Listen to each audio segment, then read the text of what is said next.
Hello everyone, welcome to Bilaspur IAS academy. और हम लोग आज से अपना सीजीपीएससी प्रीलिम्स इस बैच को स्टार्ट करने जा रहे हैं। सबसे पहले इस बैच के रिगार्डिंग मैं कुछ बात करना चाहूँगा। इसके साथ साथ सीजीपीएससी प्रीलिम्स जो लगभग आपका पता है, आपको हर साल फरवरी के सेकेंड वीक के पहले संडे, मतलब आपका जो सेकेंड वीक होता है उसका जो भी संडे आता है वहाँ पर कंडक्ट होता है, ये सभी को पता होगा। तो हम इस डेट को ही लेकर चलेंगे कि इस डेट पे आपका या सेकेंड वीक ऑफ संडे जो भी आएगा वहाँ पर एग्जाम अगर होता है तो उसके रिगार्डिंग क्या क्या पॉसिबिलिटीज़ हमको ट्रेस आउट करनी चाहिए सीजीपीएससी प्रीलिम्स के रिगार्डिंग। एक और चीज़ यहाँ पर देखने की बात है कि हर साल जो नोटिफिकेशन आता है वो आता था आपका 26 नवंबर को, 26 नवंबर को। पर इस साल आप सभी को पता होगा कि राज्य में चुनाव हैं और चुनाव के समय, आचार संहिता के समय कोई भी वैकेंसीज नहीं निकाली जाती। तो पूरी पॉसिबिलिटीज़ ये हैं कि इस साल जो नोटिफिकेशन आएगा वो अक्टूबर में आना चाहिए। ठीक है, वो कब आना चाहिए? अक्टूबर में आना चाहिए। और अगर यहाँ पे नोटिफिकेशन आता है तो एकाएक उसके बाद क्या हो जाता है, जैसे ही नोटिफिकेशन आता है तो एकाएक सबके सब तैयारी करने के पीछे लग जाते हैं। बट वो एक थोड़ा सा गलत प्लान होगा, क्योंकि आप 2 से ढाई महीने में प्रीलिम्स की तैयारी नहीं कर सकते। तो एक प्रॉपर स्ट्रेटजी क्या अपनाना चाहिए, किस तरीके से प्री को प्लान करना चाहिए और हम आपको यहाँ पर किस तरीके से सपोर्ट करेंगे या इस पूरे के पूरे प्रोग्राम में हम किस तरीके से चलेंगे, उसके बारे में मैं एक छोटी सी चर्चा करूँगा। ठीक है, और जिनको भी हमारे साथ पर जुड़ना होगा वो डायरेक्टली नीचे जो फ्लैश हो रहे हैं हमारे कॉन्टैक्ट्स, उसमें आप डायरेक्टली हमको कॉल करके इसके बारे में बात कर सकते हैं। पर सबसे पहले थोड़ा सा बारीकियों से समझते हैं कि सीजीपीएससी का जो प्रीलिम्स है उसकी डिमांड क्या है। देखो 3 से 4 चीज़ें ज़रूरी होती हैं जब भी हम किसी चीज़ की तैयारी करें। सबसे पहली चीज़ होती है कि हम पढ़ रहे हैं किसी चीज़ को तो क्यों पढ़ेंगे, कितना पढ़ेंगे और कैसे पढ़ेंगे। क्यों, कितना और कैसे, ये 3 इंपॉर्टेंट एस्पेक्ट होंगे। ठीक है, और उसमें सबसे इंपॉर्टेंट जो मैं बोल रहा हूँ वो क्या होगा कि डिमांड क्या है सीजीपीएससी की, और पिछले 2 साल के पेपर के बाद पीएससी एक्चुअल में आपसे चाहता क्या है। ठीक है, बहुत बारीकियों से अगर आप एग्जाम को समझेंगे तो पिछले 2 सालों का पेपर, क्योंकि देखो ट्रेंड अगर हम देखते हैं सीजीपीएससी का तो वो एक ट्रेंड शुरू से रहा था कि वो पेपर आपके जो है अच्छे नेचर के आ रहे थे, फिर एकदम पेपर एकदम से आसान होने लगा और फिर से पेपर क्या हो गया, अचानक से पिछले कुछ सालों से बोल रहे हैं कि टफ हो गया। ठीक है ना, तो लास्ट 2 ईयर का अगर पेपर देखते हो, 2 ईयर्स का, तो पेपर का नेचर थोड़ा सा डिफिकल्ट था। ठीक है, पर पेपर के नेचर डिफिकल्ट, इसका मतलब ये नहीं होता कि हम पढ़ना ही बंद कर देंगे या हम सोचेंगे कि नहीं पेपर तो बहुत टफ हो गया अब हो नहीं पाएगा। तो ये बिल्कुल ही गलत स्ट्रेटेजी होगी। ठीक है, तो अल्टीमेटली हमें करना क्या है कि सबसे पहले इस 2 ईयर को सही तरीके से प्लान करना। हम लोग जो बात कर रहे थे, क्या बात कर रहे थे कि ये जो प्रीलिम्स होगा अभी, या जो सीजीपीएससी का प्रीलिम्स है उसकी तैयारी कैसे करें। उसके लिए सबसे इंपॉर्टेंट एस्पेक्ट जो जानने की बात है वो क्या है कि पिछले 2 सालों का ट्रेंड हमको समझना पड़ेगा थोड़ा सा, ताकि हम इस साल के पेपर को अरेंज करें। देखिए बहुत जगह पे आप पीएससी तैयारी की बारे में सुनेंगे या सीधा विषय के बारे में घुस जाएंगे कि इसमें ये पढ़ लो वो पढ़ लो, उससे काम नहीं होता है। पहले हमको एग्ज़ाम जो प्रिपेयर कर रहे हैं, पहली बात है अगर आपको किसी भी चीज़ को जीतना है तो उसके आसपास की सभी चीज़ों को समझने की ज़रूरत होती है। तो अगर इस एग्ज़ाम को भी निकालना है तो इस एग्ज़ाम को निकालने के लिए सबसे पहले हमको क्या करना होगा, इसके रीजन को देखना होगा कि ये किस किस क्षेत्र पर जाकर आपको चैलेंज प्रोवाइड करेगा। और वो समझ कहाँ से आएगा, सीधी बात है प्रीवियस ईयर के क्वेश्चन पेपर से। क्लियर हो रहा है? तो लास्ट अगर हम लोग प्रीवियस 2 ईयर्स का पेपर या उसके पहले का भी पेपर देखें तो देखिए एक सिंपल सा एस्पेक्ट पहले तो मैं आपको बता दूं कि 50 क्वेश्चंस हम लोगों ने ये देखा है कि इंडियन जीएस का आता है, इंडियन जीएस, और 50 क्वेश्चंस छत्तीसगढ़ जीएस, सीजीजीएस, और इसमें ही बीच में इंक्लूड होता है 10 क्वेश्चंस के आसपास या 10 और 5 क्वेश्चन के आसपास करंट अफेयर। तो अगर इसको हम लोग वैसा भी देखें तो 15 क्वेश्चन इसमें इंक्लूडेड होते हैं करंट अफेयर के, इसमें मिलाकर होते हैं। ठीक है, कितने 15 क्वेश्चन के लगभग करंट अफेयर के। पर सबसे चैलेंजिंग बात यह है कि ये तो आपका GS1 की बात हुई, GS2 आजकल यानी कि आप बोल सकते हैं सीसेट का जो पेपर है, सीसेट का, वो सबसे बड़ा चैलेंज बन गया है, क्योंकि सीसेट में अभी बहुत लोगों का यहाँ पर फेल हो जा रहे हैं। अब उसमें आप देखेंगे तो मैथ्स है, रीजनिंग है, और लैंग्वेज में आपका छत्तीसगढ़ी एंड हिंदी। तो ये कुछ इस एस्पेक्ट से 2 पेपर हो रहे हैं। बात ये नहीं कि कितने पेपर होते हैं, बात इसमें सबसे इंपॉर्टेंट है कि इस पेपर में क्वेश्चंस का नेचर कहाँ पर जा रहा है। ठीक है, तो पहले उस चीज़ को समझिए कि आप एक्चुअल में प्रीलिम्स जब पढ़ेंगे तो आपका फोकस कहाँ पे होना चाहिए और किन एरियाज़ पे जाना है। देखो जब बेवजह का कहीं पर भी गड्ढा खोदेंगे, बेवजह का किसी भी जगह में जाके हम मेहनत करेंगे और वो अगर एग्ज़ाम के लिए इंपॉर्टेंट नहीं है तो वो एग्ज़ाम में नहीं आएगा। तो सबसे इंपॉर्टेंट एस्पेक्ट होता है कि कौन सा ऐसा रीजन है जहाँ पर हमको जाकर एक्चुअल में मेहनत करना चाहिए।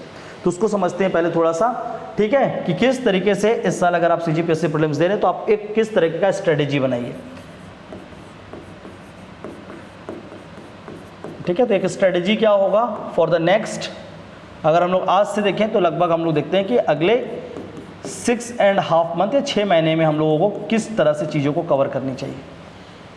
ठीक है, हम प्रीलिम्स ओरिएंटेड बात कर रहे हैं, बट इसका मतलब ये नहीं है कि आप मेंस के बारे में बिल्कुल भी नहीं देखेंगे। थोड़ा सा आपको मेंस पढ़ते रहना चाहिए साथ ही साथ, क्योंकि वो भी एक इंपॉर्टेंट एस्पेक्ट है, पर यहाँ पर हम लोग प्रीलिम्स के ऊपर फोकस करते हुए चलेंगे। ठीक है, तो प्रीलिम्स में सबसे पहली बात तो एक हम जीएस के प्रिपरेशन की थोड़ी सी बात करते हैं कि जीएस को कैसे प्रिपेयर करना है, और दूसरा सीसेट, और ये सीसेट किस लेवल पे आपको चैलेंजिंग बना हुआ है। ठीक है, अगर हम इंडियन जीएस की बात करते हैं यहाँ पर सबसे पहले इंडियन जीएस, और लास्ट 2 ईयर का एनालिसिस मैं आपको यहाँ पर करा रहा हूँ, और उसी एनालिसिस के हिसाब से ही मैं यहाँ पर पढ़ाऊँगा। पिछले 6 से 7 साल का जो पेपर है उसके एनालिसिस करके कौन सा एरिया ज़्यादा इंपॉर्टेंट है, किस एरिया से क्वेश्चन हर साल मिल रहा है, और कौन से एरिया पे हमको ज़्यादा फोकस करना चाहिए, उसको समझते हुए हम पढ़ेंगे, ताकि एग्जाम से हम अपने आप को सिंक कर पाएँ। ठीक है, तो एक एक करके विषय पर विषय चलते हैं और थोड़ा सा समझते हैं। इंडियन जीएस में स्पेसिफिकली जो पेपर में सबसे ज़्यादा डोमिनेट कर रहा है वो सेक्शन है इंडियन पॉलिटी, भारत का संविधान। संविधान से संबंधित प्रश्न सबसे ज़्यादा पेपर में आ रहे हैं, और सबसे ज़्यादा डोमिनेट संविधान संबंधित विषय कर रहा है। ठीक है, और संविधान के साथ साथ अगर देखेंगे तो पंचायती राज जो है वो इसमें इंक्लूडेड होता है।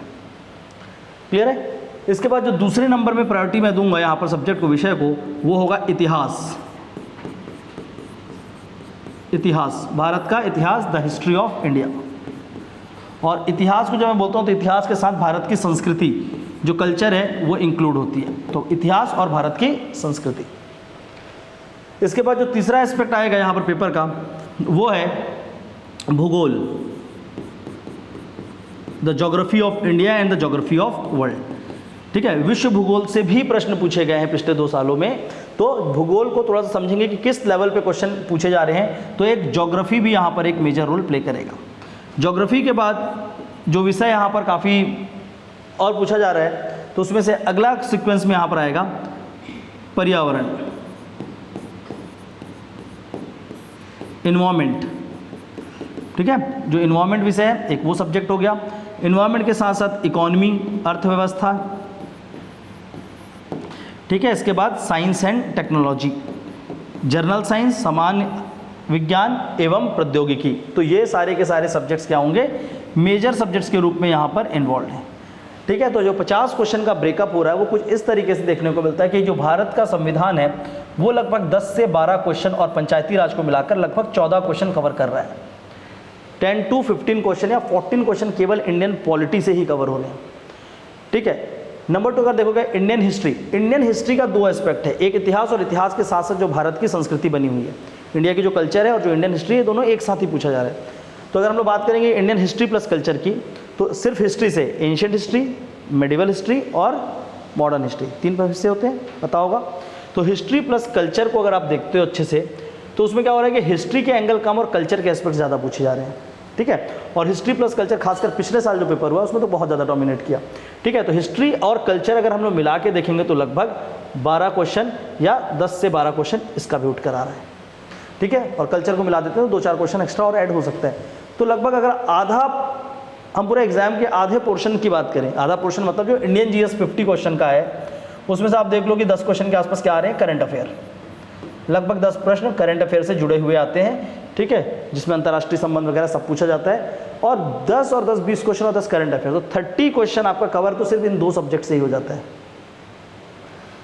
50 में से 30 क्वेश्चन तो यहीं कवर हो जाता है। प्रायोरिटी एरिया फिक्स करना पड़ेगा ना, कि हमको किस तरीके से स्ट्रेटेजिकली अच्छे से जाएं। कट ऑफ जो है, कट ऑफ से हमको ऊपर रहना और अच्छे खासे ऊपर रहना, तो हमको पहले अपना स्ट्रेटेजिक एरिया रखना पड़ेगा कि इंडियन हिस्ट्री और इंडियन पॉलिटी को हम वीक नहीं कर सकते। यहाँ पर हमारा सबसे अच्छा फोकस होना चाहिए। थर्ड एस्पेक्ट आता है इंडियन ज्योग्राफी। भूगोल और पर्यावरण को एक साथ वो पूछ रहे हैं, मिलाकर ही पूछा जा रहा है, पर्यावरण पे और भूगोल पे। और ये दोनों सेक्शन को अगर मिलाकर मैं देखूँ तो ये दोनों मिलकर भी लगभग 7 से 8 क्वेश्चन तक पहुँच रहे हैं, 7 to 8 क्वेश्चन, और कभी कभी 10 क्वेश्चन तक भी गए। ठीक है, तो अगर मुझसे आप बोल रहे हैं कि सर सबसे पहले प्रायोरिटाइज क्या किया जाए, इंडियन हिस्ट्री में हमको क्या चीज़ें, मतलब सॉरी आपको इंडियन सेक्शन में कहाँ पे हम ज़्यादा मेहनत करें, तो मैं बोलूँगा कि आप इस साल के लिए भारत का संविधान, इतिहास और भूगोल, इन 3 विषयों पे ज़्यादा फोकस करेंगे और साथ साथ थोड़ा सा पर्यावरण, कि वहाँ पर जिस सेक्शन पे क्वेश्चन आ रहा है। रही बात इंडियन इकोनॉमी अभी तक तो अगर देखोगे तो नेग्लिजिबल पूछा जा रहा है। छत्तीसगढ़ का इकोनॉमी खूब पूछते हैं, खासकर छत्तीसगढ़ का इकोनॉमिक सर्वे से 4 से 5 क्वेश्चन हर साल आते हैं, पर इंडिया का जो इकोनॉमी है उसको बहुत कम पूछ रहे हैं। क्लियर हो रहा है? तो इंडिया की इकोनॉमी को अगर देखेंगे तो ये मेजॉरिटी अगर देखोगे भी तो 2 से 3 क्वेश्चन, हार्डली है कि वो 4 क्वेश्चन तक जाएगा। तो इकोनॉमी में बेवजह का बहुत मेहनत करना भी सही नहीं होगा, पर इकोनॉमी के साथ साथ जुड़ा जो छत्तीसगढ़ इकोनॉमी है उसका मेहनत करना है। देखिए क्योंकि 2 सेक्शन है, इंडियन जीएस और एक छत्तीसगढ़ जीएस है, तो इंडियन जीएस में जिस पोर्शन को पूछ पा रहे हैं वो पूछ रहे हैं, पर जो ऐसा पोर्शन है जो छत्तीसगढ़ जीएस से डायरेक्टली लगा हुआ है, उसमें अगर छत्तीसगढ़ में उस सेक्शन में क्वेश्चन पूछा जा रहा है तो इंडिया में उसको थोड़ा सा कम पूछ रहे हैं। ठीक है, तो एक सेक्शन क्या बनेगा आपका, इंडियन इकोनॉमी का सेक्शन। इसके बाद सबसे सरप्राइज बात ये हो रही है कि पिछले 2 सालों में ये जो हिस्सा है विज्ञान एवं प्रौद्योगिकी, साइंस एंड टेक्नोलॉजी, यहाँ से टोटल 4 क्वेश्चंस आते थे हर साल, पर इस साल अगर पिछले 2 साल देखेंगे तो साइंस एंड टेक्नोलॉजी का पोर्शन थोड़ा सा बढ़ा हुआ है। और साइंस एंड टेक्नोलॉजी को अगर आप देखते हैं तो यहाँ से लगभग 6 से 7 क्वेश्चन पहुँच रहे हैं, क्योंकि स्पेसिफिकली अब प्रौद्योगिकी पे क्वेश्चन काफ़ी आ रहा है। नाविक पूछा गया था, गगनयान बोल रहा आपको, ये चंद्रयान पूछा गया था। तो अलग अलग जो टेक्नोलॉजी के एस्पेक्ट में, खासकर स्पेस साइंस, इस बार भी स्पेस साइंस में PSLV को पूछा गया, तो स्पेस साइंस को भी इसमें जोड़कर अगर क्वेश्चन देखेंगे तो 6 से 7 क्वेश्चन जा रहे हैं। ठीक है, जब मैं यहाँ पर कल्चर बोलता हूँ तो इस कल्चर के अंतर्गत जो भारत के इतिहास में कल्चर, इसी के अंदर आता है फिलॉसफी भारत का। ठीक है, यहाँ पर क्या दर्शन, तो दर्शन इसमें इंक्लूड करके लगभग 12 प्रश्न के आसपास जा रहे हैं। तो एक व्यक्ति अगर वो इकोनॉमी ज़्यादा पढ़ रहा है, या वो पर्यावरण पे ज़्यादा जाकर फोकस कर रहा है बजाय साइंस एंड टेक्नोलॉजी के, तो थोड़ा सा उसके लिए ये पेपर अलग हो सकता है। आपको बायो पढ़नी पड़ेगी, बायो से 3 क्वेश्चन आते ही आते हैं। और इन एंड अराउंड अगर आप बात करते हैं तो इसमें अगर क्वेश्चन नहीं आएंगे, ठीक है, इसमें क्वेश्चन तो आएंगे इकोनॉमी में पर कम आ रहे हैं, तो आप साइंस एंड टेक्नोलॉजी को कॉम्प्रोमाइज़ मत करें। तो 4 priority area for this year prelims would be Indian polity, Bharat का संविधान। सेकंड क्या होना चाहिए, history of India. Third area क्या होना चाहिए, geography. And the 4th area would be science and technology. इसको पढ़ना ही पढ़ना है। उसके बाद इकोनॉमी और पर्यावरण को भी उसके साथ क्लब करके लेते हुए चलेंगे, छोड़ेंगे तो कुछ को भी नहीं, बट हाँ इसका भी बेसिक्स आपको पता होना चाहिए। पर इन सब्जेक्ट्स को थोड़ा सा सही से पढ़ने की ज़रूरत है लास्ट 2 ईयर के हिसाब से अगर देखेंगे तो। ठीक है, तो पहली बात तो ये चीज़ समझकर अच्छे से हमको रेक्टिफाई करना पड़ेगा कि भारत का संविधान को हम अच्छे से समझें, भारत के इतिहास को हम अच्छे से पढ़ें। और इन सब के लिए आपको इस तरीके से नहीं पढ़ना है कि बस हो गया उठाए और 4 लाइन लिखे और पढ़ लिए। स्टैंडर्ड बुक्स से क्वेश्चन बनाए गए हैं। जब हम पूरा का पूरा देखते हैं, और यहाँ पर भी जो पंचायती राज रखा है इसका 2 हिस्सा होता है, एक छत्तीसगढ़ का पंचायती राज, एक भारत का, इंडिया का। क्वेश्चन जो पंचायती राज के पिछले 2 सालों से आए हैं या उससे पहले से भी, छत्तीसगढ़ का पंचायती राज नहीं पूछा जा रहा है, इंडिया का ही पंचायती राज पूछा जा रहा है। तो बेवजह का छत्तीसगढ़ की पंचायती राज में बहुत ज़्यादा मेहनत करने की आवश्यकता नहीं है। हाँ, अगर नोटिफिकेशन को आप अच्छे से देखेंगे, अगर नोटिफिकेशन में CMO का पद ज़्यादा रहा तो पंचायती राज जरूर पढ़ेंगे, क्योंकि उसके लिए CMO के लिए वो पंचायती राज का प्रश्न बढ़ाएगा, नहीं तो फिर नहीं पढ़ेगा। तो पहले तो ये सारे सेक्शन को हमको अच्छे से समझना पड़ेगा। यहाँ तक क्लियर हो रहा कि हमको जाना कहाँ पर है, फोकस कैसे करना है। तो आपका फोकस एरिया यही होगा। अगर CMO के पोस्ट ज़्यादा होंगे तो पंचायती राज को ज़्यादा पढ़ के जाना, क्योंकि फिर उसके क्वेश्चन बढ़ जाएंगे 6 से 7, नहीं तो वो नॉर्मल उतने जितने आ रहे हैं वहीं रहेगा। ठीक है, अब रही बात तो भारत का संविधान पढ़ाऊंगा तो मैं यहाँ पर डेफिनेटली आपको पूरा डिटेल में अच्छे से कवर कराऊंगा, एक एक एस्पेक्ट कवर होगा। पर उसके साथ साथ यहाँ पर जानना पड़ेगा कि किस बुक से आपको पढ़ने की ज़रूरत है। तो इंडियन पॉलिटी, इसके लिए सबसे इंपॉर्टेंट बुक जो होगी वो होगी M लक्ष्मीकांत। तो प्लीज़ इसको भी नोट डाउन कर लेंगे अगर करना चाहे तो, M लक्ष्मीकांत, क्योंकि इस बुक से ही मेजॉरिटी क्वेश्चंस बन रहे हैं। मेजॉरिटी क्या, पूरे क्वेश्चन उस किताब से आ रहे हैं, एक भी क्वेश्चन M लक्ष्मीकांत के बाहर नहीं गया है। तो उसके लिए तो लक्ष्मीकांत ही आपकी स्टैंडर्ड बुक होगी। ठीक है, Indian history plus culture, Bharat का इतिहास और संस्कृति की अगर बात करें, ठीक है, थोड़ा सा क्योंकि रिसोर्सेज पता होनी चाहिए कि आपको पढ़ना क्या है अभी से, क्योंकि हम 6 महीने पहले तैयारी करें तो ऐसा नहीं कर सकते ना कि बस थोड़ा बहुत पढ़ लिया और छोड़ दिए। जो प्रॉपर सोर्स है उसको हमको डेफिनेटली देखना है। बुक बता रहे हैं लेकिन सारे एक साथ नहीं खरीद लेने मार्केट में जाके, मैं पढ़ाता जाऊँगा और मैं बताऊँगा, उतना रेफरेंस रीडिंग करेंगे आप लोग। आप ऐसा नहीं पढ़ेंगे कि पूरी बुक को उठा के कवर टू कवर पढ़ रहे हैं, उसकी ज़रूरत नहीं पड़ेगी। मैं आपको पढ़ाऊँगा, पढ़ने के बाद आप उस सेक्शन को जाकर देखोगे और एक एक चीज़ क्लियर हो जाएगा। कहीं कहीं पर तो आपको बुक की ज़रूरत नहीं पड़ेगी, बट मैं फिर भी चाहूँगा कि क्योंकि 6 महीने हैं अच्छे से कवर करो, तो बुक के एस्पेक्ट्स को देखना चाहिए। ठीक है, तो सबसे पहले देखेंगे हम लोग पॉलिटी, और पॉलिटी के लिए एम लक्ष्मीकांत जो बुक है उसको। ठीक है, इसमें पंचायती राज विद्या और छत्तीसगढ़ का जो पंचायती राज है, ठीक है, छत्तीसगढ़ का जो पंचायती राज एस्पेक्ट है उसके लिए एक बुक आती है सुशील त्रिवेदी। सुशील त्रिवेदी, ठीक है, तो ये एक बुक होगा जिसको आप थोड़ा सा फॉलो करेंगे ताकि आपको बेसिक से लेकर चीज़ें अच्छे से कवर हो। ठीक है, इसका आते हैं Indian history and culture. Indian history and culture के लिए मैं बोलूँगा कि बुक रीडिंग करना चाहते हो तो आप करिए, लेकिन इसके लिए आप क्लास के नोट्स को कम्प्लीटली फॉलो करिए। मैं किसी भी सेक्शन को नहीं छोड़ूंगा, क्योंकि देखिए बुक जब पढ़ेंगे तो वहाँ पर कल्चर अलग पढ़ना पड़ जाता है और हिस्ट्री अलग। मैं आपको दोनों को एक साथ क्लब करके पढ़ाऊंगा कि हिस्ट्री और कल्चर दोनों साथ साथ चल रहा होगा। But still if you want to buy the book, अगर लेना ही होगा तो इसके लिए आपकी जो बुक होंगी एंशिएंट हिस्ट्री, आर.एस. शर्मा की जो बुक आती है वो ले सकते हैं आप लोग। ठीक है, मेडिवल हिस्ट्री इसके लिए आती है सतीश चंद्रा की बुक, और मॉडर्न हिस्ट्री इसका क्वेश्चन जो आता है वो कहाँ से आ रहा है, एक्चुअल में पिछले साल स्पेक्ट्रम में वो क्वेश्चन आपको देखने को। स्पेक्ट्रम एक अच्छी किताब है, वैसे तो बिपिन चंद्रा है, बट मैं फिर भी बोलूँगा स्पेक्ट्रम पढ़ सकते हो, एक बेटर किताब है स्पेक्ट्रम। ठीक है, प्री के लिए आप थोड़ा सा स्पेक्ट्रम पे जाइए, ज़्यादा अच्छा होगा। मेडिवल और एंशिएंट तो मैं एकदम साफ मना करूँगा आपको कि इसके लिए आप किताब मत पढ़िए, आप क्लास आइए, क्लास में जो भी पढ़ाऊँगा उससे बियॉन्ड नहीं जाएगा, ये मेरी आपसे यहाँ से प्रॉमिस है। जो क्लास में पढ़ाऊंगा उसके बाहर क्वेश्चन नहीं जाएगा, डेफिनेटली मैं आपका सारा क्वेश्चन कवर करके दूंगा। ठीक है, तो आपको एंशिएंट इसमें दिक्कत नहीं होगा। मॉडर्न हिस्ट्री के लिए स्पेक्ट्रम पढ़ना चाहते हैं पढ़िए, नहीं तो वो भी मैं कराऊंगा। तो मैं इसलिए बोलता हूँ कि वहाँ पर थोड़ा सा नोट्स प्रेफर कर सकते हैं, क्योंकि बहुत लेंदी सिलेबस है। ठीक है, उसके बाद आते हैं हम लोग यहाँ पर जो फिलॉसफी के एंगल है वो तो मैं आपको नोट्स पे ही कराऊंगा, खुद ही कराऊंगा, तो आपको उसको बिल्कुल उसके लिए कोई भी किताब मत फॉलो करना। इसके आता है इंडियन ज्योग्राफी, सबसे सरप्राइज सब्जेक्ट। भारत का भूगोल और पर्यावरण जो पिछले 2 साल या पिछले साल 3 सालों से क्वेश्चन आया है, एक भी क्वेश्चन एनसीईआरटी किताब के बाहर नहीं गया है।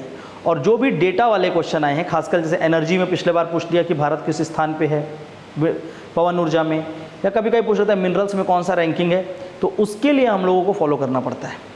ठीक है ना, तो उसके लिए हम लोग थोड़ा सा अलग जाएंगे। तो आपको मैं यही बोलूँगा कि ज्योग्राफी के लिए 11वीं और 12वीं क्लास की जो एनसीईआरटी की किताब है आप वो पढ़ो, और इसके बाद जितने भी न्यू अपडेट्स हैं, ये सारी चीज़ें हैं, वो क्लास में मैं करा के दूंगा आपको, क्योंकि वो क्वेश्चन पूछे जा रहे हैं इकोनॉमिक सर्वे इंडिया से, भारत का जो इकोनॉमिक सर्वे वहाँ से। अब उसको आप नहीं पढ़ सकते। ठीक है, अगर उसको ही पढ़ने जाएंगे तो ऐसा होगा कि इंडिया ही पढ़ते रह जाएंगे, पूरा साल बीत जाएगा। तो बेटर है कि उस पोर्शन को मैं आपको यहाँ कवर करके दूंगा, एक एक लाइन से कवर करके दूंगा, एक भी क्वेश्चन वहाँ से नहीं छूटेगा। और इंडियन ज्योग्राफी के मिलिए आप mainly 11th and 12th class की एनसीईआरटी फॉलो करिए। बेवजह का कोई भी हाई स्टैंडर्ड किताबें ना पढ़ें, प्रश्न नहीं आ रहा है किसी भी हाई स्टैंडर्ड बुक से, बेसिक एनसीईआरटी से क्वेश्चंस बन रहे हैं। तो बेसिक एनसीईआरटी आपकी अच्छी होनी चाहिए, प्लस जो क्लास में मैं कराऊंगा उतना काफ़ी होगा। ठीक है, इसके बाद पर्यावरण। ठीक है, तो पर्यावरण के लिए ज्योग्राफी की जो क्लास 12th वाली बुक है उसका 4 चैप्टर पढ़ना है लास्ट का, और 12वीं क्लास की बायो के 4 चैप्टर पढ़ने हैं। वो 8 चैप्टर में आपको पर्यावरण पूरा डिटेल में है। इसके बाद पर्यावरण में मेन क्वेश्चन क्या आ रहा है, नेशनल पार्क, बायोस्फीयर रिजर्व, इससे पूछा जा रहा है। वो यहाँ पर आपको एक बहुत अच्छे लेवल पे होकर आया जाएगा। और यहाँ पर आपके लिए सबसे अच्छी बात है कि जो पर्यावरण पढ़ाएंगे वो पढ़ाएंगे विनोद सर। ठीक है, और विनोद अभी जस्ट जो रिसेंटली ACF का एग्ज़ाम हुआ उसमें वो सिलेक्टेड है। ठीक है, तो वो यहाँ पर आके पढ़ाएंगे, और वो पर्यावरण को बहुत बेसिक से बहुत एडवांस लेवल तक आपको अच्छे से समझा कर लेकर जाएंगे। तो उसका आपको एक अच्छा एक्सपीरियंस का एडवांटेज ही मिलेगा। स्पेसिफिकली पर्यावरण, इकोनॉमी, ऐसे सब्जेक्ट्स में उनका एक्सपीरियंस आपको डेफिनेटली मिलेगा। ठीक है, तो उसके बाद आते हैं थर्ड लाइन, इकोनॉमी। ठीक है, थर्ड, इसके बाद क्या आपका भारत की अर्थव्यवस्था। भारत की अर्थव्यवस्था देखिए क्वेश्चन कम पूछ रहा है, बट इसका मतलब ये नहीं कि हम पढ़ेंगे नहीं। इसमें कुछ टॉपिक्स को ध्यान देंगे, जैसे कि आपका क्या है, मौद्रिक नीति जिसको बोलते हैं मॉनेटरी पॉलिसी। ठीक है, फिस्कल पॉलिसी जो राजकोषीय नीति होती है। तो इस तरीके से 3-4 टॉपिक्स हैं जिनको आपको बहुत अच्छे से करना है। बट मैं कराऊंगा आपको सारे का सारा इकोनॉमी ही, लेकिन फिर भी उसमें ज़्यादा क्वेश्चन आ नहीं रहे हैं। ठीक है, तो मैं यही बोलूँगा इकोनॉमी के लिए please don't by any book. इसके लिए आप क्लास आओगे और क्लास में सारे के सारे इकोनॉमी के एक एक कॉन्सेप्ट्स मैं यहाँ पर क्लियर करके दूंगा। आपका एक भी डाउट इकोनॉमी में आपको नहीं रह जाएगा। ठीक है, और उसके बियॉन्ड क्वेश्चन नहीं जाएगा, ये आप विश्वास करके पढ़ सकते हैं। पर फिर भी अगर आपको चाहिए कि नहीं सर मैं पढ़ना ही चाहता हूँ, तो देखो बहुत सारे लोग आप मार्केट में जाओगे, रमेश सिंह, देखिए रमेश सिंह बहुत हैवी बुक है, तो एक बेसिक बुक आती है जिसका नाम है के शंकर गणेश, आप उससे इकॉनमी पढ़ सकते हैं और एक अच्छे लेवल पे आपकी इकॉनमी तैयार होगी उससे, ठीक है। फिर लास्ट आता है साइंस एंड टेक्नोलॉजी, ठीक है, जिसमें से आपका एक तो है कि जनरल साइंस में आपका बायो, फिजिक्स, केमिस्ट्री, ये आपके बेसिक क्लास 10th की जो किताब है छत्तीसगढ़ बोर्ड की उसको, और थोड़ा सा बायो को अदर एस्पेक्ट से एनसीईआरटी क्लास 12 से भी पढ़ सकते हैं, ठीक है। प्लस उसके लिए भी आपको टेंशन लेने की ज़रूरत नहीं है, यहाँ पर आपको बहुत अच्छे से बायो को डिटेल किया जाएगा। इसके बाद जो उसका दूसरा एस्पेक्ट आता है टेक्नोलॉजी, प्रौद्योगिकी, ठीक है, वो करंट अफेयर से आपको कवर करना है। प्रौद्योगिकी एक तो करंट अफेयर से, दूसरी बात कुछ टॉपिक उसके रवि अग्रहरी की पुस्तक आती है वहाँ से कर सकते हैं, लेकिन आप लोगों को मैं साफ मना करूँगा मत करना, यहाँ पर मैं सारा कवर करके दूँगा। टेक्नोलॉजी के जो 8 से 9 टॉपिक है, जैसे कि बायोटेक्नोलॉजी एक टॉपिक है, उसमें एक है रोबोटिक्स है, उसमें एक आपका स्पेस साइंस है, एक ठीक है ना, एक है आपका डिफेंस टेक्नोलॉजी, एक है CSIR और उसके संबंधित जितने भी कार्य हुए वो सारा मैं करके दूँगा, क्योंकि वहाँ से क्वेश्चन पूछा जा रहा है और उस एरिया को हम लोग इग्नोर नहीं कर सकते। क्लियर हुआ? तो जब इंडिया पे हम लोग बात कर रहे होंगे तो मेन ये थोड़े से स्टैंडर्ड बुक्स को फॉलो करो, ठीक है ना, क्योंकि आपका 6 मंथ है, ऐसा नहीं कि एक दिन में पढ़ना है। तो अगर अपने प्लान को काफ़ी अच्छा रखोगे तो चीज़ें क्लियर होंगी, और इसके साथ साथ आप क्लास को फॉलो करते चलेंगे। कोई भी बुक को पहले नहीं पढ़ लेना है, क्लास में पढ़ाया जाएगा उसके बाद आप उसको रीड करो। उससे बेनिफिट क्या होगा, जो चीज़ें यहाँ पर 1 घंटे में बताया जाएगा पूरा, उसी को आप पढ़ने बैठोगे तो आपको 4 घंटे लग जाएंगे। तो बेटर होगा कि आप एक्सपीरियंस से सीख कर उसको पढ़ने बैठो ताकि आपका रिवीजन अच्छा हो। क्लियर हो रहा है? ओके, सो ये तो हो गया इंडिया के सेक्शन का प्रिपरेशन। अब आता है छत्तीसगढ़ का सेक्शन, CG सेक्शन, ठीक है। छत्तीसगढ़ का जो सेक्शन है उसको प्रिपेयर कैसे करना है। देखिए छत्तीसगढ़ के सेक्शन के लिए बहुत सारी n नंबर ऑफ पुस्तकें हैं, बहुत सारे कोचिंग मटेरियल्स हैं, लेकिन मैं आपको यहाँ पर केवल ऑथेंटिक किताबों की बात करूँगा और उसके साथ साथ ये बोलूँगा कि आप इसको क्लास से डायरेक्टली सिंक करके पढ़ना, आपको ज़्यादा बेनिफिट मिलेगा, ठीक है। जैसे कि छत्तीसगढ़ का इतिहास जो है, हिस्ट्री ऑफ छत्तीसगढ़, ठीक है, इसके लिए एक नहीं अनेकों किताब हैं। जैसे राम कुमार बिहार है, यहीं पर वृहद संदर्भ की पुस्तक आती है, यहीं पर समग्र छत्तीसगढ़ आती है, ठीक है ना, मातुश्री पब्लिकेशन की एक बुक आती है। तो ऐसे बहुत सारे अनेकों पुस्तक हैं और इन सभी बुक से क्वेश्चन हर साल बदल बदल कर पूछा जा रहा है, ठीक है। तो आप इतनी सारी बुक्स तो फॉलो नहीं कर पाएंगे, इसलिए इसके लिए मैं सीधा बोलूँगा कि आप क्लास नोट्स जो यहाँ पर कराया जाएगा वो, और अगर आप फॉलो करना चाहते हैं तो वृहद संदर्भ को केवल फॉलो करेंगे प्रीलिम्स के लिए। मेंस के लिए आप राम कुमार बिहार और ऐसी पुस्तकों को फॉलो करेंगे, लेकिन प्रीलिम्स के लिए वृहद संदर्भ और क्लास नोट्स। क्यों? क्योंकि क्लास नोट्स में आपका राम कुमार बिहार, मातुश्री, ये जितनी भी बुक्स हैं सबको ऑर्गेनाइज करके हम यहाँ पर कराएंगे।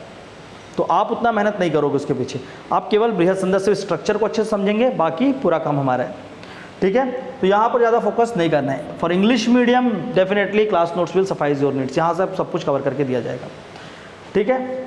नंबर 2 हिस्ट्री के बाद अगर हम चलते हैं ज्योग्राफी, छत्तीसगढ़ का भूगोल, ठीक है। इसके लिए जो पुस्तक है उसका नाम है LN वर्मा जी की पुस्तक है वो, प्लस जो छत्तीसगढ़ की इकोनॉमिक सर्वे है उसको भी कवर करेंगे, क्योंकि छत्तीसगढ़ की इकोनॉमिक सर्वे में काफ़ी डिटेल में चीज़ों को कवर किया गया है, ठीक है। भूगोल के 4 चैप्टर जैसे होते हैं, जैसे कि उसमें से चैप्टर है एग्रीकल्चर, एक है मिनरल, ठीक है ना, कृषि, खनिज, उद्योग, इंडस्ट्री, ठीक है, और वन, फॉरेस्ट। तो ये जो 4 चैप्टर जो दिए हैं डायरेक्टली, ये LN वर्मा में भी हैंगे, लेकिन वो क्या है, बहुत पुराने डेटा हैं, हमको नए डेटा के साथ पढ़ना, और नया डेटा जो है वो कहाँ मिलेगा, इकोनॉमिक सर्वे में मिलेगा। तो हमको डेफिनेटली बेसिक भूगोल यहाँ से पढ़ेंगे, लेकिन जो आर्थिक भूगोल है उसको यहाँ से कवर करेंगे, आर्थिक और मानव भूगोल को, ह्यूमन एंड इकोनॉमिक ज्योग्राफी को। क्लियर है? तो ज्योग्राफी के लिए LN वर्मा की जो बुक है वो अपने आप में कंप्लीट बुक है, जिससे आपका ज्योग्राफी पूरा कंप्लीट हो जाएगा। प्लस इसको मैं खुद ही लूँगा इस सब्जेक्ट को यहाँ पे, तो आप इसके लिए बिल्कुल निश्चिंत रहें, ठीक है। इसके बाद आता है छत्तीसगढ़ की अर्थव्यवस्था, द इकोनॉमी ऑफ छत्तीसगढ़, और छत्तीसगढ़ इकोनॉमी के लिए इकोनॉमिक सर्वे को हम लोग अच्छे से कवर करेंगे। स्पेसिफिकली इकोनॉमिक सर्वे का शुरू का 6 चैप्टर जो है इकोनॉमी के लिए बहुत इंपॉर्टेंट है। शुरू के 6 चैप्टर से बहुत क्वेश्चन आते हैं, उसमें से पहले चैप्टर से सबसे ज़्यादा आता है वैसे तो, ठीक है। तो इकोनॉमिक सर्वे छत्तीसगढ़ जो है उसको करेंगे, और यहाँ पर मैं प्रॉपर सर्वे की क्लास लूँगा, आपको उसके बाद बाहर नहीं पढ़ना है, उत्ते से आपका सर्वे का सारा क्वेश्चन कवर होगा, यहाँ पर लिया जाएगा आपका पूरा डिटेल में, ठीक है। तो इकोनॉमिक सर्वे को आपको अच्छे से पढ़ना चाहिए, ठीक है। और छत्तीसगढ़ का अगर हम लोग 50 क्वेश्चन की बात करें, वही अगेन तो 10 क्वेश्चन तो मैं आपको करंट अफेयर बोल रहा हूँ, और 40 क्वेश्चन में से देखो इन सेक्शन से कितने क्वेश्चन आते हैं। सबसे पहले आता है छत्तीसगढ़ का इतिहास, और छत्तीसगढ़ के इतिहास से लगभग 10 क्वेश्चन यहाँ से पूछे जाते हैं। 10 question from Chhattisgarh history, 8 to 10 question, 8 से 10 क्वेश्चन हर साल यहाँ से आते हैं। छत्तीसगढ़ का भूगोल, क्योंकि मैंने इसमें कृषि, उद्योग सबको जोड़ दिया है, और ये काफ़ी वृहद हो जाता है, काफ़ी बड़ा हो जाता है, तो छत्तीसगढ़ का जो ज्योग्राफी है वो लगभग 15 से 17 क्वेश्चन तक कवर कर देता है, ठीक है। एक मेजर क्वेश्चन कवर करता है, तो ये दोनों सब्जेक्ट मिलाकर लगभग 25 क्वेश्चन तक कवर कर जाते हैं, 25 से 28 क्वेश्चन। इकोनॉमिक सर्वे जो छत्तीसगढ़ का है उससे फिलहाल तो 4 से 5 क्वेश्चन डेफिनेटली आ रहे हैं, इवन 6 क्वेश्चन तक भी चले जाते हैं। तो इकोनॉमिक सर्वे 5 से 6 क्वेश्चन कवर करके आपको देगा। तो ये अगर 3 पोर्शन पे आपने अच्छा किया, और इंडिया में भी जो मैंने आपको 3 पोर्शन अच्छा बताया था, तो भी आप 70 क्वेश्चन के आसपास पहुंच जाते हैं। बाकी इधर उधर खूब पढ़ने के बाद भी क्या होता है, उससे 30 क्वेश्चन ही मिलते हैं। तो हम पहले प्रायोरिटीज़ फिक्स करना होगा कि कहाँ पर पीएससी की डिमांड है और हम अपने आप को कहाँ पे रखें। क्लियर हुआ यहाँ तक? ओके। इसके बाद है छत्तीसगढ़ की संस्कृति, कल्चर। कल्चर पहले खूब पूछा जा रहा था, लेकिन पिछले 2 साल से मैंने देखा कि कल्चर ने थोड़ा सा अपना इंपॉर्टेंस लूज तो नहीं किया, कल्चर आ तो रहा है, लेकिन कल्चर के क्वेश्चन थोड़े से कम आ रहे हैं, पर डेफिनेटली आ रहे हैं, ठीक है। और कल्चर के क्वेश्चन पहले जहाँ पर 12-13 तक पहुँच जाते थे, अभी के 2 सालों से कल्चर का क्वेश्चन 6 से 7 क्वेश्चन तक ही पहुँच रहा है। उसमें भी करंट को इंक्लूड कर देते हैं, एक आध क्वेश्चन करंट में भी कल्चर का आता है। जैसे पिछले बार गिल्ली डंडा पूछा, वो छत्तीसगढ़ की संस्कृति का ही हिस्सा है, ठीक है। तो 6 से 7 क्वेश्चन कहाँ पर जा रहे हैं? छत्तीसगढ़ कल्चर पे। पहले कल्चर का खूब वेटेज होता था, लेकिन अभी कल्चर थोड़ा सा कम हुआ है, लेकिन इसका मतलब ये नहीं कि कल्चर को पढ़ेंगे नहीं। मैं यही बोलता हूँ कि छत्तीसगढ़ का सेक्शन को आप जितना स्ट्रॉन्ग कर सकते हैं उतना स्ट्रॉन्ग करिए, क्योंकि वो आपका एक ईजी सेक्शन है जो आसानी से कवर होगा और ज़्यादा मार्क्स आपको फैच करके देगा, ठीक है। तो छत्तीसगढ़ हिस्ट्री, छत्तीसगढ़ ज्योग्राफी, अर्थव्यवस्था और कल्चर, ठीक है। इसके बाद पंचायती राज मैंने आपको ऑलरेडी बताया। अच्छा, इस कल्चर को पढ़ने के लिए बुक क्या नाम क्या है? समग्र छत्तीसगढ़। इसको पढ़ेंगे किससे? एक बुक आती है समग्र छत्तीसगढ़, समग्र छत्तीसगढ़। उसके बियॉन्ड कल्चर को नहीं जाना है। थोड़ा सा टीके वैष्णव में भी है, लेकिन उसको नहीं पढ़ेंगे, वो हम लोग यहाँ से कराएंगे। आपको यहाँ से टीके वैष्णव पूरा डील किया जाएगा और साथ में समग्र भी किया जाएगा, ठीक है। पर उसके लिए आप अलग से मेहनत नहीं करना, वो हमारे ऊपर छोड़ दो, ठीक है ना। तो एक आपका क्या सेक्शन बन रहा है? हिस्ट्री।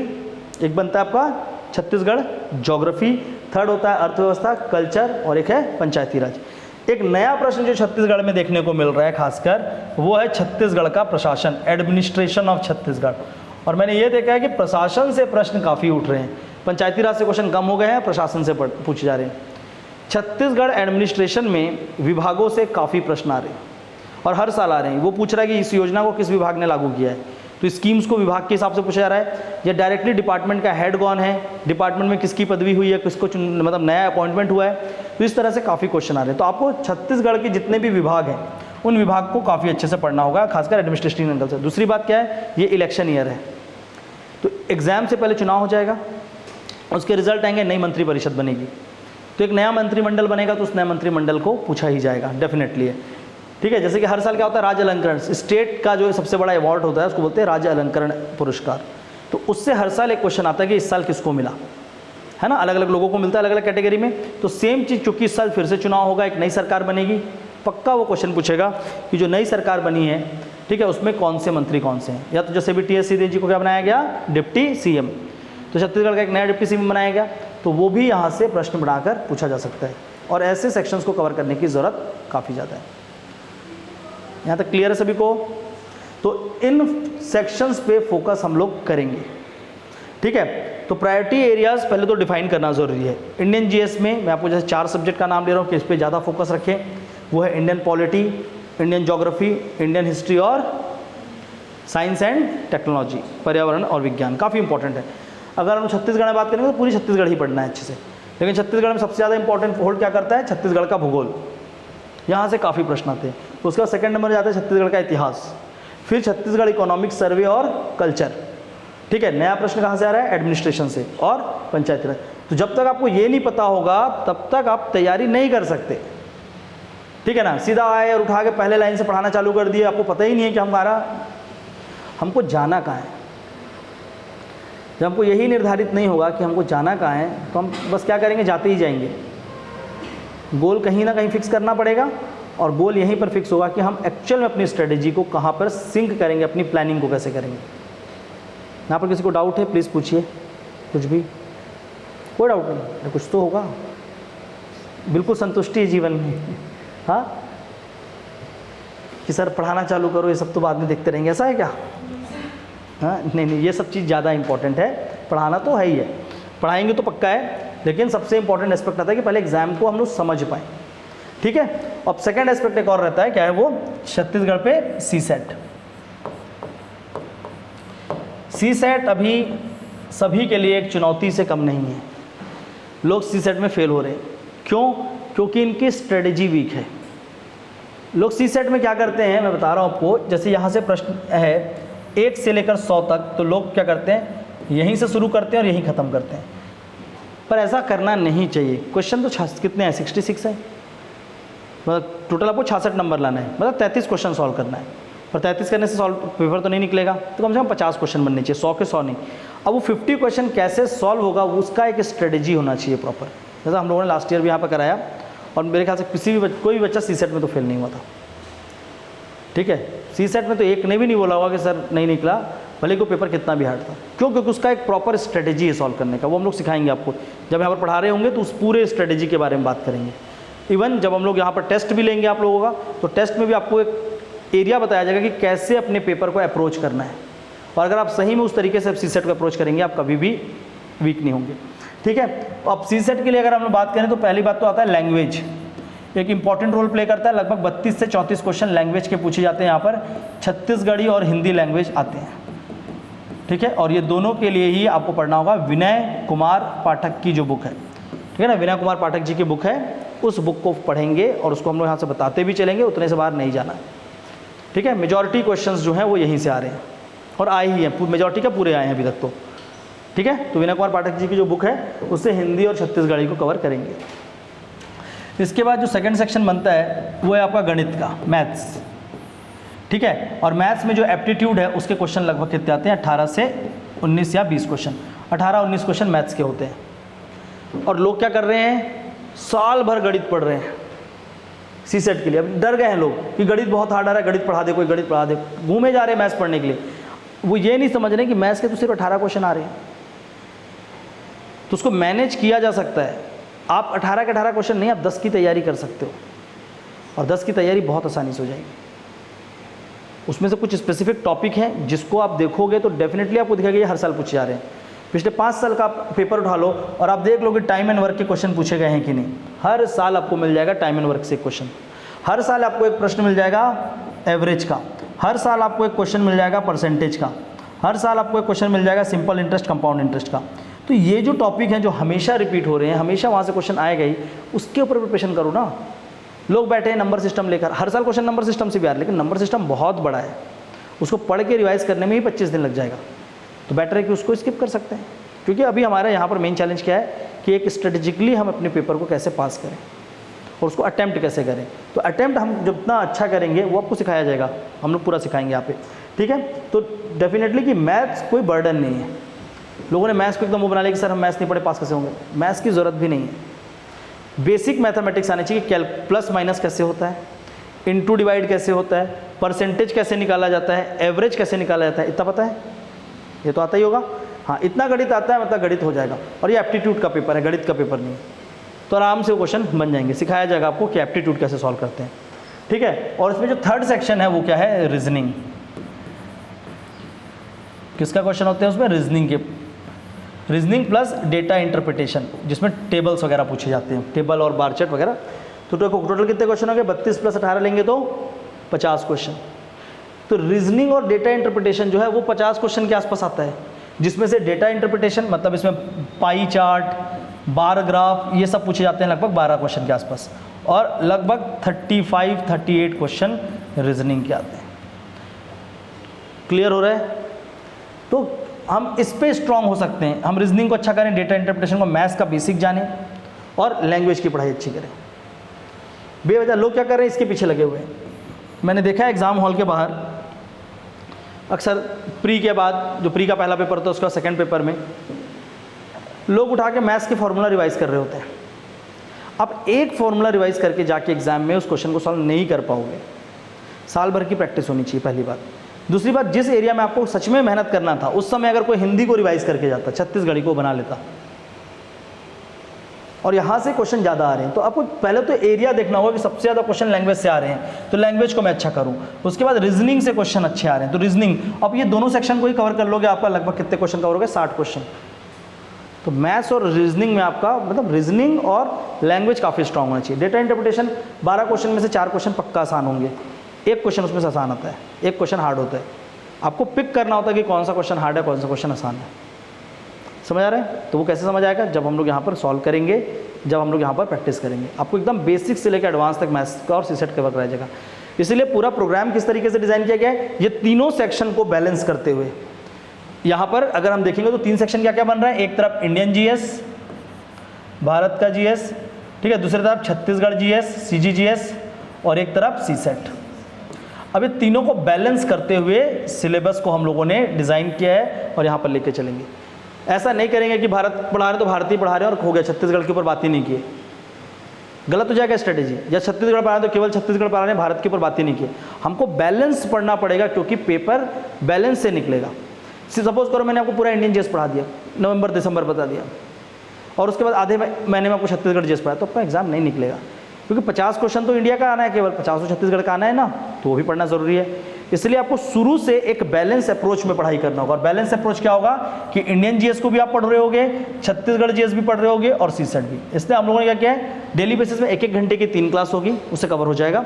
ठीक है, तो 1 घंटे की क्लास आपकी इंडियन जीएस की होगी 1 आवर की, 1 घंटे की क्लास होगी आपकी सीजीजीएस की, और 1 घंटे की क्लास हो रही होगी सीसेट की, ताकि आप अपने प्रिपरेशन को एक बैलेंस तरीके से कर पाएँ।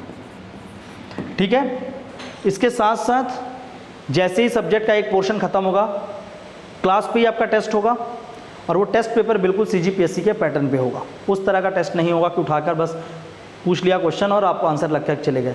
सीजीपीएससी जिस तरह का प्रश्न बनाता है वैसा ही प्रश्न पूछेंगे, और उसी तरीके के प्रश्न के साथ साथ आपके उत्तर को चेक किया जाएगा, और आपको यहाँ पर उसका डिस्कशन लेंगे। सबसे इंपॉर्टेंट होता है कि डिस्कशन, जैसे कि मैं आपको एक छोटा सा एग्जाम्पल देता हूँ डिस्कशन का। ठीक है, कि मान लेते हैं एक प्रश्न आया, एक क्वेश्चन आया नॉर्मल, ठीक है ना, इनमें से कौन सा कथन सत्य है या असत्य है? Which among the following statement is correct? इनमें से कौन सा कथन सत्य है? ठीक है, अब वहां पर उसने स्टेटमेंट दिया 1 2 3 4, और उसके नीचे लिख दिया है कोड। ऐसे लिखा था कोड, उसमें लिखा रहेगा ABCD। ठीक है, यहाँ पर ऑप्शन कैसे होते हैं? केवल 1 ओनली, 1,2, 2 और 3, और 1 2 3, इस तरीके से।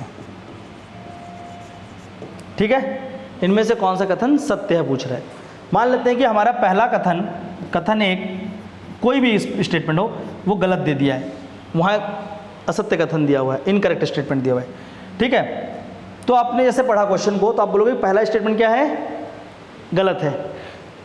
देखो फिर कैसे करना है, जैसे ही यहाँ पर गलत होगा आप नीचे आके देखोगे कि फर्स्ट स्टेटमेंट जो है उत्तर में किस किस में ऑप्शन में है। इसमें था, इसमें था, इसमें था, मतलब आंसर क्या होगा? सी। तो बच्चे ऐसे सॉल्व नहीं करते। बच्चे कैसे सॉल्व करते हैं बताओ? 2 स्टेटमेंट यहाँ पर लिखा हुआ, कथन 2 सत्य है, कथन 3 क्या है? सत्य है। ठीक है, तो वो क्या कर रहे होंगे?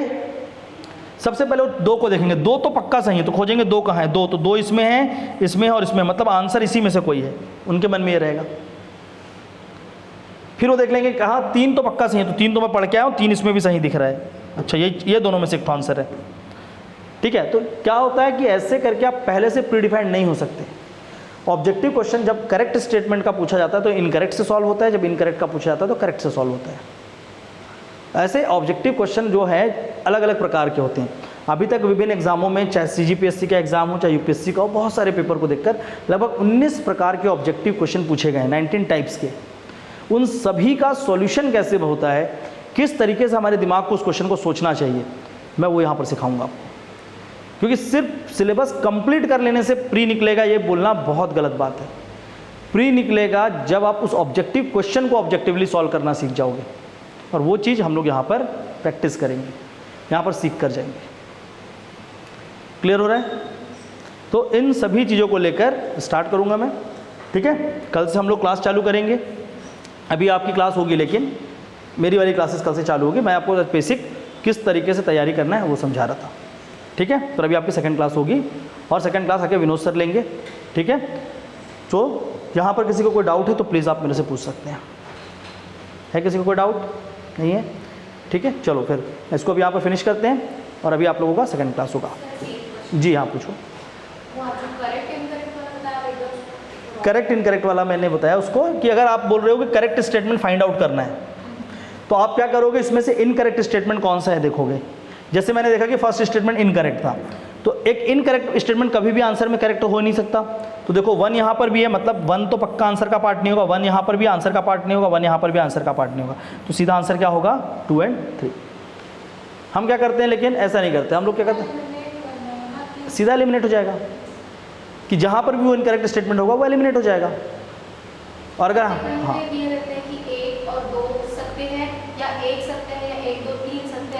हाँ, तो ये तो हो गया ना, देखो यही तो था। हाँ, तो ये क्लियर हो गया जी। हाँ, तो मैं आपको पूरा एक एक टॉपिक पढ़ाते हुए ना कुछ कुछ क्वेश्चन कराते हुए ले चलूँगा, ताकि आपको ये भी अच्छे से समझ आ जाए, क्लियर हो जाए पेपर कैसे सॉल्व करना है, और साथ साथ पूरा टॉपिक भी अच्छे से कवर हो जाए। और कुछ डाउट? पक्का? चलो फिर कल हम लोग यहाँ से स्टार्ट करेंगे, ठीक है, प्रॉपर टॉपिक के साथ। चलिए, थैंक यू ऑल।